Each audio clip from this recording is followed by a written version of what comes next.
All right. Hi, Mal. So, my Hello. first question to you is what do you know about our Address Teen Stress project? Yeah, so I was first introduced to you all when I saw one of my therapist besties, Jackie Ravello, um, come on and do the interview. And yes, I checked out your Instagram and your everything. So I see that you are a group of high schoolers, if that's correct, trying to really tackle the stigma of mental health and addressing the stress that comes along as teenagers, which I think is phenomenal. I was really floored that you all are so young doing this. Yeah, exactly. So, we're a group of high school teenage girls, and basically, we're trying to put the light on teen mental health, which is something that doesn't get talked about a whole lot. So, through many different kinds of series, such as this one called Beyond the Brain, we talk to different therapists, psychologists, psychiatrists to kind of get their perspective and point of view on this topic. So, yeah. Amazing. So, to start off, can you just tell us a little bit about yourself and your background? Yeah, of course. So I am Mao Beckett. I'm a somatic psycho spiritual therapist and coach. I'm originally from Boston, Massachusetts. My family is from Cambodia, so I am a first generation American, American born. So they're refugees and immigrants that came over around the 70s, late 70s, early 80s because of the war that was going on over there. And so luckily for me, I was born in a very big Cambodian population in Massachusetts, which I'm very grateful for. And now just kind of recognizing what it means to grow up in diaspora and just being a like bicultural third culture kid. So that's kind of the work that I do now with the clients that I see in my therapy practice and my coaching practice. A lot are either first or second generation American born, and just kind of redefining who they are and finding out who they are has been a lot of the transformation that we've been working together on. A big piece of what I incorporate in the therapy and coaching is learning like somatic practices, meaning like learning how to reconnect and reintegrate our body with our mind and spirit, because a lot of times in mental health we only think about the brain and what the brain is able to do. So, yeah, a lot of that is just kind of learning about our own reactions and how we react to the world. So, on your website, you mentioned that you come from a Khmer, I'm sorry if I pronounced that wrong, Khmer. Khmer. Khmer American settler background. So, and you're born and raised in Diaspora, is that right? Diaspora. Yep. Diaspora in the United States, and you're a child of Cambodian genocide survivors. So I know that Mhm. that can be a lot to handle, especially as a child. So how did that affect your mental health in adolescency and adulthood as well? Yeah, absolutely. Um, it definitely caused me and a lot of folks that have similar backgrounds to grow up really fast, right? Like it, but it became the norm. So, taking care of myself really, really young, having those responsibilities put onto me very young, and those expectations from parents and other adults kind of just created this narrative of this hyper independence that I wore for a really long time. So although it served me as a child and adolescent, and I really like wore that as a badge, right? Of like, I'm so independent and I'm an adult. But what it did was it overdeveloped that skill, but underdeveloped the ability to receive help and ask for help and know that it's okay to ask for help and support, because that is natural. That is how we navigate. And a big piece that I didn't talk about earlier and what I do is actually helping folks cultivate ecosystems and collective care and community care. So with hyper individualism, that is often really pushed on us by like the Western society, we then forget about community care and collective care. So that was a piece, and a piece, or that was a piece and is a piece that I'm constantly trying to cultivate now. So I read about the safe, I think it's called the safe EMDR therapy. Is that Yep. correct? hmm So on your website, and I found that hmm it was very intriguing. So when did you start using the structured therapy, and how many patients have you helped using it? Sure. So I am EMDR therapy certified. So I went through the training and did like all the hours and supervision. So if it's okay, I can share a little bit about like what EMDR is. So EMDR stands for eye movement desensitization reprocessing. So it is a type of therapeutic modality or approach that helps bring balance to the system by reprocessing past memories and experiences, negative memories and experiences. And what that does is when you experience something in the present and then in the future, it doesn't trigger memories from the past. So with the safe model, it is just kind of like an extent, like a specialization where it incorporates somatic and attachment focus. So it goes a little deeper into like childhood memories and stuff like that. So very mindfulness based. We use bilateral stimulation. So that looks like eye movements like that, or tapping or audio. So so that so there's like a process of doing that. So it's really cool. It is very intense, but very, very effective.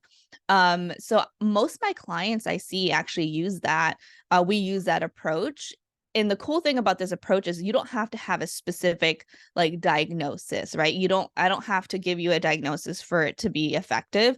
Some of the things I work on is like perfectionism, right? Because perfectionism is a limitation because it keeps you kind of really held into a spot, right? Like perfectionism does not feel good. I mean, maybe it gives you great outcomes, but like at what cost? So we work on that and finding like, okay, you know, why is perfectionism such a effective survival tool, but how is it the problem now for you? So yeah, that's the EMDR safe approach in a nutshell. That's awesome. I've never Yeah. heard about that, so it's pretty interesting. Yeah. So what is the number one issue that you've helped treat slash um, helped improve among your clients? Yeah.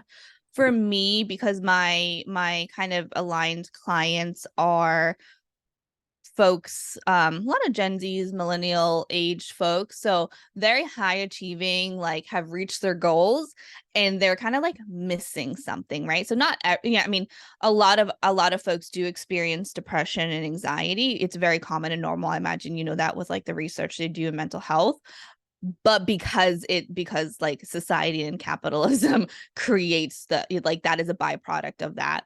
um so outside of those symptoms, I think really the more so like the transformation that I help folks achieve is like what's the word, not redefining but like refinding themselves, right? Like refining or reconnecting, that's the word, reconnecting with like their values and what they want. And really like a lot of it is like setting boundaries, um and seeing where their unhelpful patterns in the present came from. So it gives a lot of context of like, oh, I'm not self-sabotaging, I'm just trying to survive. So really getting folks out of that survival mode. How do you think that like stress can affect a teenager's body? Well, stress, I mean, stress affects people very similarly, but I think it's extra hard for teenagers because our brain, you're not my brain, I'm not a teenager, but our brains at a teenage age is very it's still growing, right? So I think you're still trying to figure out like what in the world is happening, just puberty outside of stress, but then stress adds that extra layer, and without context you can literally feel like you're the only one going through it, or that you're going crazy, right? Because there's a lot of stigma of like, this is not normal, what's wrong with you? So I mean, stress can show up many different ways. So I think that's really important to know, especially based on cultures. A lot of times stress shows up in your body, like physiologically, right? So you can have like stomach issues, you can always feel nauseous, or your muscles are really tight. I know, in like, when as a teenager, a very anxious teenager, I always had really tight muscles, and like I'm still working through those times where like they're just the tightness. So yeah, I think noticing like, okay, there's some tension and tightness, and being curious about that. Yeah, for sure. So, seeing that you have not one but two podcasts on how those platforms helped you and yourself reflect on your own thoughts, as well as could you share some ideas, like what inspired you to start your podcasts? Yeah, for sure. Well, I think for me, I love connecting with people, and I love community, because for so long I didn't have community. And not because like it was hard for me to like connect with them. It was by choice, because I was so hyper independent. So now like I'm really trying to heal those wounds, and really recognizing how much I need community and collective care. So podcasting was like one of the easiest things, I think, that came up to me, because I love storytelling, and I think that just comes from my dad, and kind of the Cambodian culture of storytelling. So that was kind of an easy thing to do, is the podcast. And that in itself is just so rewarding. Even if like two people hear it, or one person, it's still really, really cool just to know that like I can get my thoughts out there. And I'm not a journaler. Like, I'm awful at writing journaling. I like writing, but I don't know why journaling I just can't connect to. So just finding like an avenue that works for me has been really helpful. What are some tips that you have for teens out there struggling with anxiety? Yes. So I wish someone would had told me that anxiety is normal, and that I'm not weak for feeling it, and that it's actually a natural response, right? So um that is the biggest thing. I practice mindfulness for many years now, and part of the practice is reconnecting with what's happening to you. So the more you fight your feelings, and I'm sure you had many therapists, and you all know, like, you have to feel your feels, right? So same thing with anxiety. It is scary, and I don't want to invalidate that, but I definitely invite you just to notice like what's causing that anxiety. Just allow yourself to ask that question, because a lot of times I have folks come into my therapeutic space, and they were like, I have had anxiety for years, and I'll ask what's causing it, and they're like, I don't know. So we never stop to be like, what, like, to really look at it in the face, right? Because it is scary, but just know that like it won't kill you.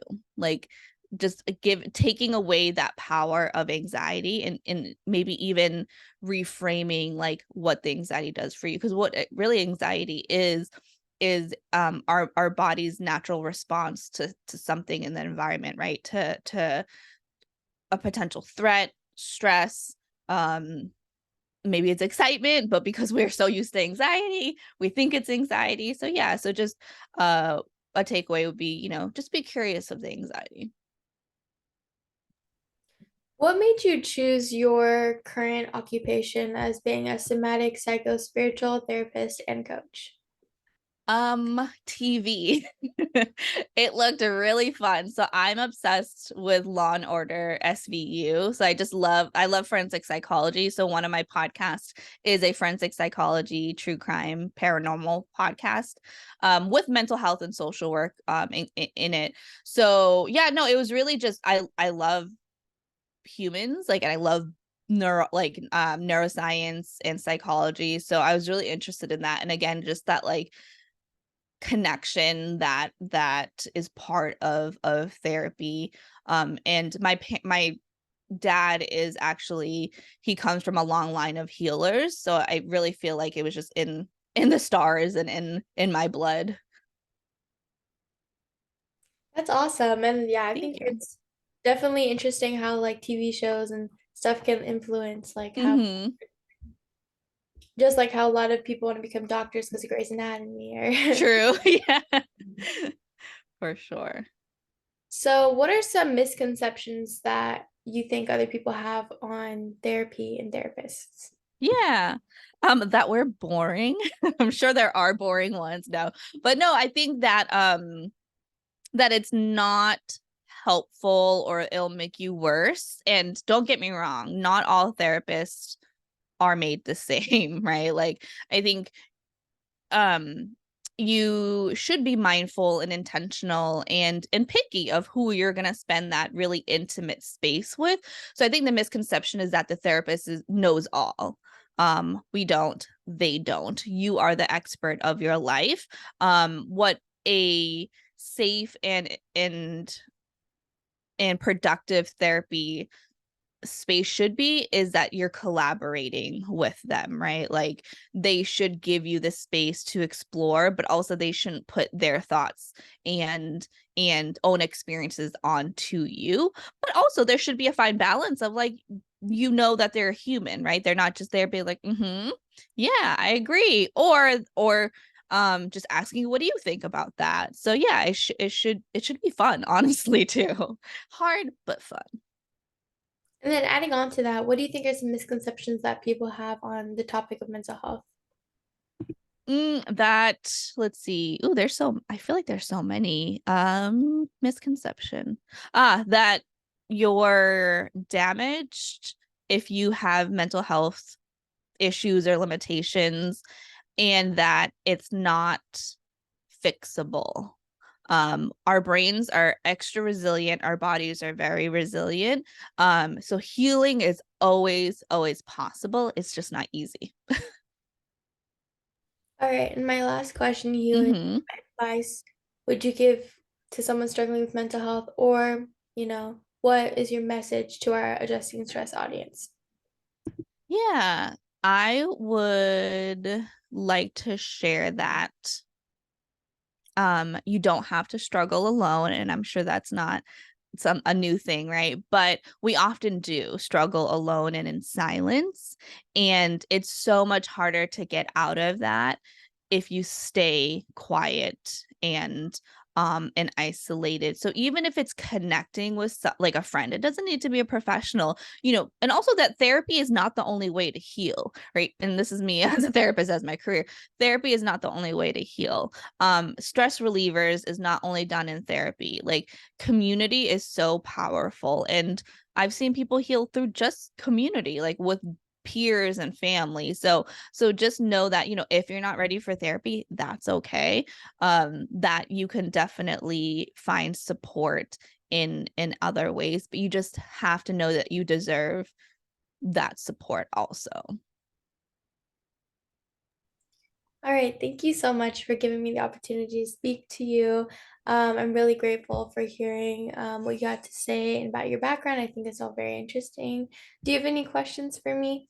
No, I just wanted to say thank you for letting me be on here and sharing the space. And I think honestly, what you all are doing is phenomenal and so important. So yeah, right on. Yeah, I really appreciate it. Have a Yeah. great day. Thank you so much. Awesome. You too. Bye.